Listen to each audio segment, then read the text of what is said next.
Olá, boa tarde, seja muito bem-vindo. Nós estamos ao vivo, agora são 15 horas e 30 minutos, pontualmente, pelo horário de Brasília. Eu sou o Kleber Werneck e a partir de agora você confere comigo as notícias do Brasil e do mundo nesta edição da tarde do Redação Hit. Olha só, parte dos brasileiros acredita que a nova gestão Trump nos Estados Unidos pode impactar as eleições aqui no Brasil em 2026. A pesquisa foi feita pelo Instituto Real Time Big Data. De acordo com a pesquisa feita com brasileiros sobre o novo presidente dos Estados Unidos, Donald Trump, 44% dos entrevistados acham que o republicano pode influenciar nas eleições presidenciais do Brasil no ano que vem. Já 21% acreditam que não vai ter qualquer influência. Outros 35% não souberam responder. O levantamento ouviu 1.500 pessoas das 5 regiões do Brasil. A margem de erro do levantamento é de 3 pontos percentuais para mais ou para menos, e o nível de confiança é de 95%. A pesquisa também perguntou sobre a relação Lula e Trump, para saber se as pessoas acham que vai haver dificuldades. Segundo o levantamento, 51% dos ouvidos disseram esperar contratempos, enquanto 32% afirmaram que não deve haver empecilho. Outros 17% não responderam. Sobre a vitória de Donald Trump nas eleições americanas, 41% gostaram e 37% não gostaram do resultado. Mas se os entrevistados tivessem a possibilidade de votar nas eleições norte-americanas, 37% disseram que optariam por Donald Trump e 30% escolheram Kamala Harris. 15% dos ouvidos não votariam em nenhum deles. Olha, e logo após ser empossado como presidente dos Estados Unidos, Donald Trump deu uma declaração polêmica sobre o Brasil e também a América Latina. Quando perguntado como seria ou como será, né, a relação com esses países, o presidente norte-americano afirmou que os norte-americanos não precisam dessas nações. O presidente americano Donald Trump disse na segunda-feira no Salão Oval da Casa Branca que os Estados Unidos não precisam do Brasil. A resposta foi dada a uma jornalista que questionou o presidente recém-empossado sobre a relação com a América Latina e o Brasil. Ótima, deve ser ótima. Eles precisam de nós muito mais do que precisamos deles. Nós não precisamos, eles precisam de nós. Todo mundo precisa de nós. Horas antes, o presidente do Brasil, Luiz Inácio Lula da Silva, manifestou o desejo de que o colega que voltou à Casa Branca contribua para um mundo mais justo e pacífico e de que os Estados Unidos continuem sendo um parceiro histórico do Brasil. Trump tem um aliado no ex-presidente Jair Bolsonaro, a quem considera um amigo. Impedido pelo Supremo Tribunal Federal de viajar a Washington para a posse do republicano, Bolsonaro disse no sábado que espera que o presidente americano o ajude a reverter sua inabilitação política. O ex-presidente está impedido de disputar eleições até 2030 por ter criticado, sem apresentar provas, o sistema eleitoral brasileiro nas eleições de 2022, quando foi derrotado por Lula. Bolsonaro disse que se considera um preso político, apesar de não usar tornozeleira eletrônica. Olha, então, para falar mais sobre o novo governo de Donald Trump, que é o assunto do momento, e principalmente o impacto para o Brasil, nós vamos conversar agora com um especialista. O nosso convidado é o Eduardo Negrão, ele que é analista político. Boa tarde, Eduardo. Seja muito bem-vindo. Grande prazer recebê-lo no nosso jornal. Boa tarde, Kleber. O prazer é meu de nos reencontrarmos. E se você me permite, dando boa tarde à audiência da Hit News, o Trump já chegou com o pé na porta. Verdade. Isso, então, né, todo mundo está falando muito dos efeitos lá nos Estados Unidos, mas eu quero direcionar nossa conversa, principalmente para o nosso público, para a nossa realidade. Então, primeiro eu peço que você comente o resultado dessa pesquisa que a gente acabou de ver aí. Você acredita que o Donald Trump vai ter influência nas próximas eleições presidenciais aqui no Brasil? E qual seria o tamanho dessa influência, Eduardo? Eu acho que será significativo, porque quando o Trump vence as eleições, se não me engano, a primeira vez, em 2016, toda a Big Tech, né, as grandes empresas de tecnologia, Facebook, Google, Amazon e o antigo Twitter estavam contra ele e a favor dos adversários dele. Ontem nós vimos na posse o CEO do Twitter, do X, o Elon Musk, o CEO do Facebook, do Instagram, que é o Mark Zuckerberg, do Google, enfim. Isso aumenta demais o poder de alcance da política externa americana, porque hoje é impossível fazer política sem falar de rede social. As maiores redes sociais do mundo são americanas, com exceção do TikTok, que é chinês, mas que os Estados Unidos está fazendo um movimento para se tornar sócio, de alguma forma, do TikTok, até para permitir que o TikTok continue acessível nos Estados Unidos. Ele mandou um outro recado aí, já falando com as minhas fontes. Não é que o Donald Trump vai fazer campanha para alguém, para o Bolsonaro, ou o que seja, mas ele tem outros instrumentos de pressão. Por exemplo, já está ameaçando com taxação ou sobretaxa sobre os produtos brasileiros exportados para lá. Os Estados Unidos é o segundo mercado do Brasil. O primeiro é a China e o segundo Estados Unidos. Mas tem uma diferença fundamental. A China importa commodities, produtos brutos brasileiros, de baixo valor agregado, soja, milho, proteína, minerais, etc. Os Estados Unidos, 60% da importação dele de produtos brasileiros são de produtos manufaturados, com maior valor agregado, ou seja, placas de aço, aviões, alimentos já industrializados, até porque os Estados Unidos também é uma potência agrícola. Então, uma taxação impacta muito para o Brasil, porque o Brasil não tem as commodities brasileiras brutas, vamos dizer assim, a soja brasileira, o Brasil consegue colocar em vários mercados, os minerais, etc.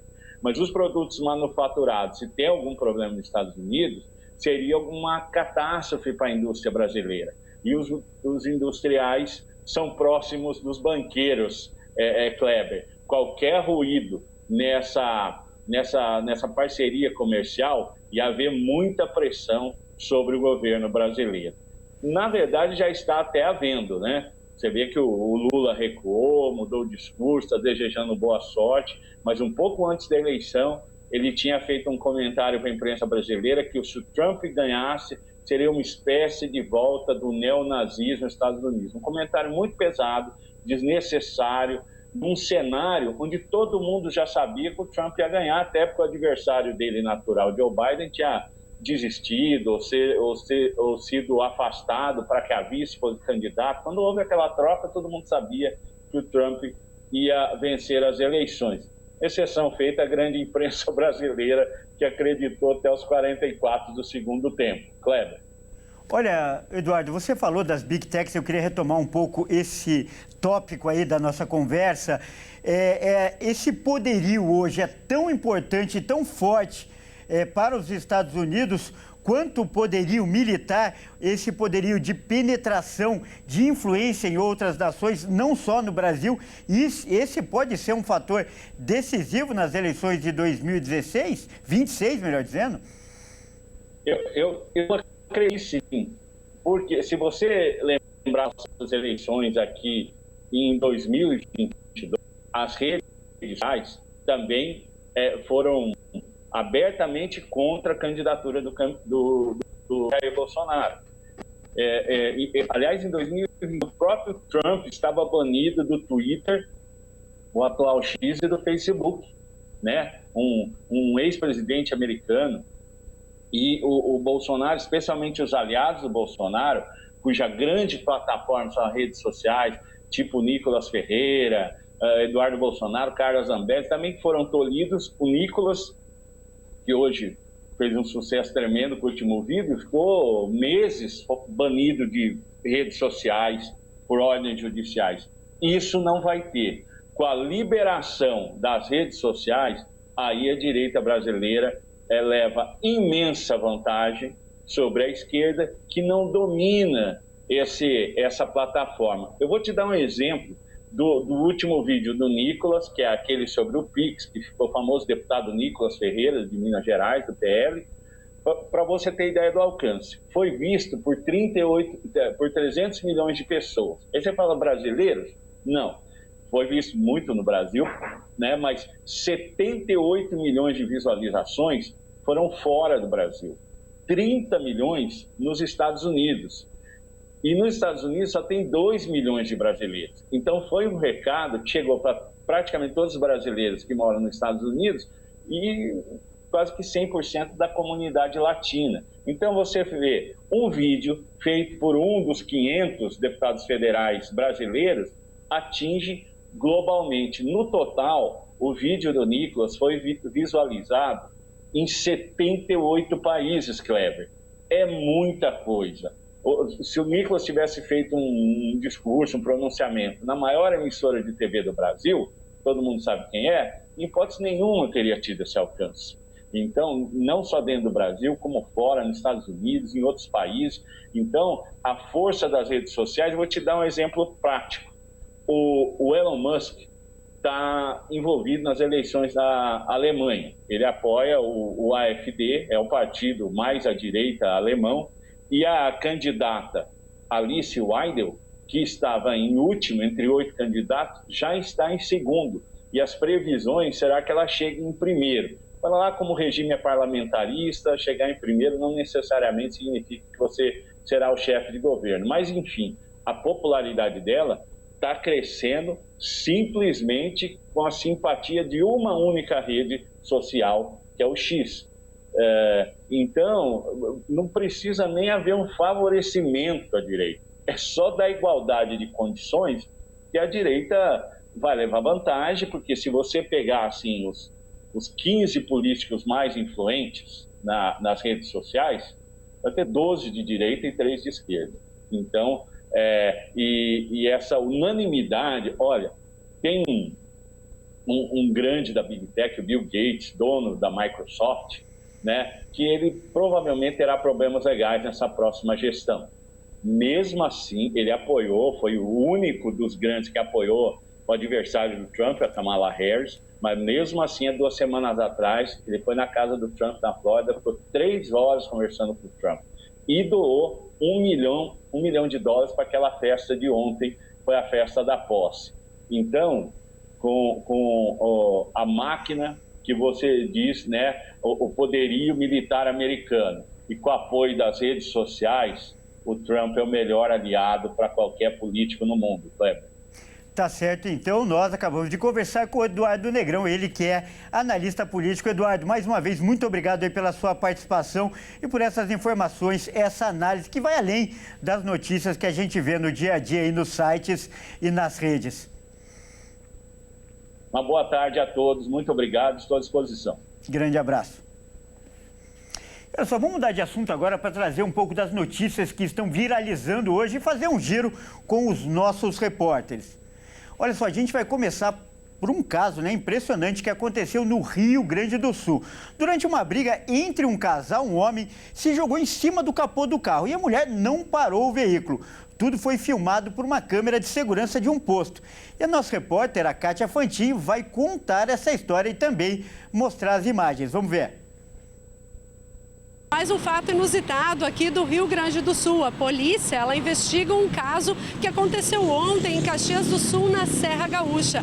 Eu quero que você preste atenção nessa imagem gravada por uma câmera de segurança de um carro que entrou num posto de combustível com um homem deitado sobre o capô. Isso mesmo que você viu. Segundo a polícia, uma mulher estava dirigindo o carro e também tinha uma criança no banco de trás. As imagens das câmeras de segurança mostram que eles chegaram no posto e permaneceram por um tempo lá. E a polícia agora está investigando o que aconteceu. O que a delegada já pode dizer é que houve um caso de desavença familiar a ponto do homem ficar sobre o capô desse carro. E do Rio Grande do Sul a gente vai para a Bahia, onde a polícia capturou um homem que estava foragido desde 2023. Olha só, ele é acusado de mandar jogar ácido na ex-companheira, na ex-mulher dele. Quem traz as informações agora é o Cleiton Rodrigues. O homem suspeito de mandar jogar ácido na ex-companheira por não aceitar o fim do relacionamento é Cláudio Alves de Souza, mais conhecido como Klaus. Segundo a Polícia Civil, o crime aconteceu em agosto de 2023, uma tentativa de feminicídio, mas a prisão só veio agora, na manhã desta terça-feira. Esse homem, ele foi preso em Lauro de Freitas, na região metropolitana de Salvador. De acordo com a Polícia Civil, ele era considerado o 3 de paus do baralho do crime da Secretaria de Segurança Pública do Estado da Bahia. O baralho do crime é uma ferramenta que é utilizada pela Secretaria de Segurança Pública do Estado para disponibilizar informações de criminosos foragidos, para que a população possa ajudar a capturá-los por meio de denúncias anônimas. Felizmente, a polícia então conseguiu chegar até esse homem. Ainda de acordo com a Polícia Civil, ele é suspeito de um outro crime, de trancar uma mulher em um motel e agredi-la. Agora, ele está preso à disposição da Justiça. Olha, a gente vai agora para o Mato Grosso do Sul, onde a polícia, prendeu os criminosos que utilizavam tecnologia de ponta, aliás, para falsificar boletos bancários. E com a fraude, os ladrões já haviam roubado mais de R$1 milhão. A reportagem agora é do Wellington Pael. A organização criminosa alvo da Operação Código de Barras teria provocado prejuízo de mais de R$1 milhão para pessoas físicas e jurídicas em diferentes estados do país. Esse grupo era investigado há quase um ano pelo SIG, o Setor de Investigações Gerais da Polícia Civil aqui de Dourados, depois que foram aplicados golpes aqui no município e também em Laguna Carapã, que é uma cidade vizinha. Na ocasião, os envolvidos no esquema teriam conseguido levar mais de R$500 mil de uma lotérica, apresentando boletos falsos para pagamento. E a partir daí nós iniciamos uma investigação, pois se tratou de um crime aí que atingiu valores em uma única execução de aproximadamente, na verdade, um pouco mais de R$500 mil. Entendeu? Era uma quadrilha, a gente percebeu ali a extrema organização da quadrilha, um grupo que tinha, sei lá, dezenas de contas de laranjas para receber pequenos valores, chamar menos a atenção aí dos ambientes, das inteligências bancárias para essas movimentações, e após essas contas desses laranjas direcionavam ali para as pessoas que estavam na cadeia do alto comando dessa organização criminosa que praticava esses golpes através da expedição de boletos falsos e também da ludibriação de pessoas para pagamento de boletos de dívidas ou de acontecidos que não existiam, fatos que não aconteciam no mundo real. Durante as investigações, o SIG descobriu que se tratava de uma organização liderada a partir de Goiânia, capital de Goiás, que usava uma estratégia estruturada com uso de tecnologia para falsificar boletos bancários e distribuir para as vítimas. Eles ainda contavam com uma rede de pessoas que emprestavam as contas bancárias para o recebimento desse dinheiro do crime. Durante a operação, foram cumpridos 26 mandados de busca e apreensão, tanto em Goiânia quanto em Iporã, Trindade, Itaguaru e Israelândia, no interior de Goiás, em casas dos intermediários que cediam as contas. Além disso, foram expedidos 6 mandados de prisão preventiva contra os destinatários finais do dinheiro. 9 alvos já haviam mudado, residem em outros endereços, que a investigação começou há bastante tempo. Até assim, não se tem a certeza de se esses laranjas tinham conhecimento da utilização dessa conta. 15 mandados foram de fato efetivados, buscas cumpridas, foram conduzidas 9 pessoas à delegacia, 2 pessoas presas preventivamente e 7 pessoas para prestar esclarecimento. Nós temos 4 foragidos, porque foram expedidos 6 mandados de prisão, a gente identificou 6 pessoas no topo dessa organização criminosa. A polícia de Goiânia, junto com as equipes do SIC que estão no estado de Goiás, trabalham para localizar e efetivar o cumprimento. E a gente também apreendeu celulares, dispositivos eletrônicos para entender o funcionamento, a conversação e como que essa quadrilha está se direcionando, ou se que vítimas ela fez ao longo da identificação dela, que foi de fevereiro de 2024. Durante a ação, foram apreendidos documentos e dispositivos eletrônicos que devem ajudar na identificação de mais envolvidos no esquema e no rastreamento de valores levados pelo grupo. Os envolvidos são acusados de estelionato. A ação foi deflagrada pela Polícia Civil de Mato Grosso do Sul, em conjunto com a DECOR, Delegacia Estadual de Combate à Corrupção de Goiás. Vamos para o Rio de Janeiro agora, onde também estão sendo realizadas operações, só que lá o alvo é outro. São as caixinhas de som nas praias. Muitos turistas não sabem que isso é proibido e acabam desrespeitando a lei. Mas quem vai contar para a gente agora todos os detalhes é o Anderson Nascimento. Vai aparecer aqui. Boa tarde, Anderson. Seja muito bem-vindo. Boa tarde, Kleber. Boa tarde para todo mundo que acompanha a gente. Olha, aqui o Rio de Janeiro continua com essa onda de calor. Aqui as temperaturas estão atingindo o máximo que a gente ainda consegue suportar. E era de comum se esperar que neste final de semana e feriado, ontem, segunda-feira, muitos banhistas foram às praias para aproveitar o tempo. A questão é que a prática de ouvir músicas em caixinhas de som em praias, tanto do Rio de Janeiro quanto da cidade de Cabo Frio, é proibida. Pois é, embora muitos ainda não sabem, mas já está vigente essa lei há 3 anos. Só a Guarda Municipal, no dia de ontem, recebeu várias denúncias de pessoas reclamando de banhistas ouvindo música em alto som. Os prefeitos do Rio de Janeiro e Cabo Frio, na região dos lagos, fizeram ações nas praias cariocas, cada um na sua cidade, e também lá em Cabo Frio, a fim de organizar a utilização do espaço considerando o próximo e o respeito. A ação da Guarda Municipal foi contra o uso de caixas de som nas praias pelos banhistas, sabendo que a postura é proibida por lei na capital desde 2022. O prefeito do Rio, Eduardo Paes, gravava vídeos mostrando a atuação da Guarda e em um dos episódios ele abordou um grupo que estava com caixa de som e ligou um amplificador com volume bem alto. O prefeito perguntou a eles se eles gostavam de rock and roll e se eles sabiam que tal prática é proibida na praia. Paes ainda falou, imagina se todo mundo pudesse ficar assim. Já em Cabo Frio, o doutor Serginho, o prefeito da cidade, também alertou que a postura é proibida. Enquanto alguns questionam por não poderem ouvir uma música na areia da praia utilizando uma caixa de som, outros defendem a ação e dizem que, embora a praia seja pública, não dá o direito de fazer o que quiser. Agora, Kleber, tem pessoas que gostam de ir à praia para ouvir o som das ondas, aquela tranquilidade.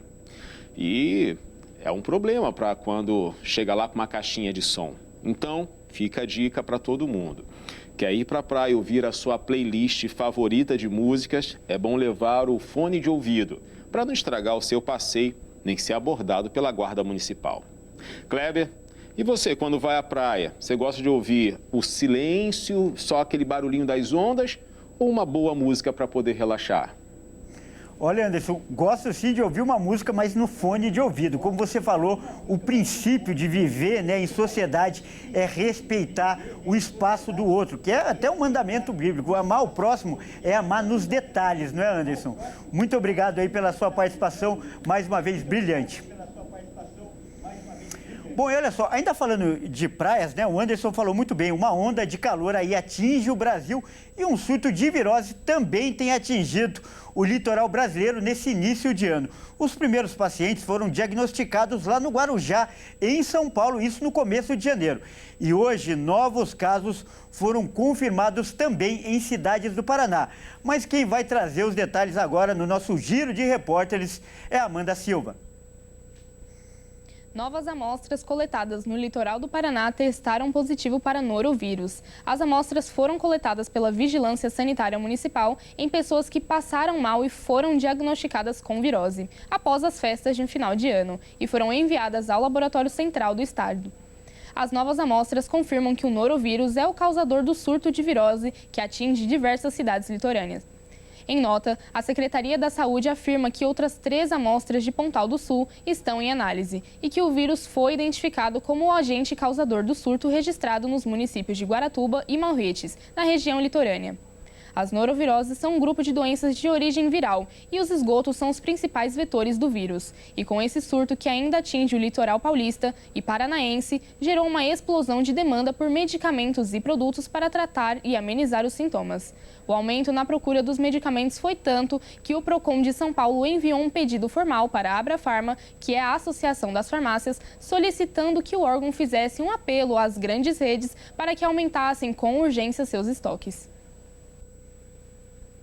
Vamos mudar de assunto agora, porque agora é hora da gente falar de esportes aqui no Redação Hit. É quem traz as informações, mais uma vez bem-vindo, é o Caio Veríssimo, como sempre, né, trazendo as informações do esporte, já começando com uma polêmica, a situação do Corinthians, né? Porque ontem teve a votação do impeachment do presidente. Como é que foi? Conta pra gente. Teve a votação, mas não teve, né, Caio? Pois é, Kleber. Boa tarde a você, boa tarde a todos que nos assistem. Bom, depois de uma reunião de 5 horas e meia, nada foi definido ainda. A maioria escolheu em dar continuidade no processo do impeachment do presidente, mas isso deve acontecer mesmo só em fevereiro. Augusto Melo teve a votação do seu impeachment aprovada na noite da última segunda-feira. O pleito foi suspenso devido ao horário e a nova data deve ser nos dias 3 ou 10 de fevereiro. A oposição corintiana enxerga como goleada a vitória por 126 votos a favor contra 114 votos contrários pela sequência do processo de impeachment de Augusto. A leitura indica favoritismo da oposição na votação para a saída do atual presidente do Corinthians. Já o grupo de Augusto acredita ser possível virar o placar. O presidente também negou em todos os momentos que tenha descumprido regras. Por isso, não vê motivo para o impeachment. E além de ter uma nova data, a votação pode ter um novo palco. Ainda não está certa se será no Parque São Jorge, podendo também ser em outras sedes do Corinthians, como a Neoquímica Arena. Ainda todos os 301 conselheiros poderão estar presentes, independentemente de terem comparecido na última reunião ou não.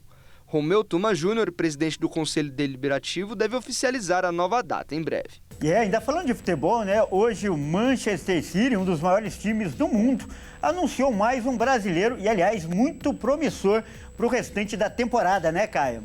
É, Kleber, e provavelmente o futuro jogador da nossa seleção brasileira, viu? Bom, a gente está falando do Vitor Reis. Vitor Reis, o cria da base do Palmeiras, que já está na Inglaterra e conheceu seus novos colegas. Vamos ver como foi. Vitor Reis, o zagueiro de 19 anos que brilhou no Palmeiras, foi anunciado nesta terça-feira como o mais novo reforço do Manchester City. O jovem, que sempre foi muito querido por Abel Ferreira, se despediu de seus colegas do Verdão na semana passada após o acerto entre os clubes, por 35 milhões de euros, ou seja, cerca de 217 milhões de reais. O Manchester City correu para poder contar com o brasileiro imediatamente. De início, o Palmeiras desejava que o atleta ficasse no Brasil até o Mundial de Clubes, que acontecerá entre junho e julho deste ano. Mas o clube inglês não aceitou a proposta e solicitou a apresentação de Vitor Reis o mais breve possível. Essa urgência do City se dá muito porque o clube inglês está sendo acusado de burlar o fair play financeiro da Liga Inglesa há muitos anos. E a punição pode sair a qualquer momento. Dentre essas punições, o clube pode receber multas, ser desclassificado de competições e também ser proibido de contratar jogadores. Por esse motivo e também por possíveis concorrentes, o Manchester City decidiu fechar rapidamente o acordo. Vitor Reis já iniciou os treinamentos com seus novos colegas e também já colocou seu novo uniforme. O brasileiro vestirá a camisa 22. Bom, por hoje é isso, Kleber. Um grande abraço, até mais. Obrigado pelas informações, Caio. Até mais.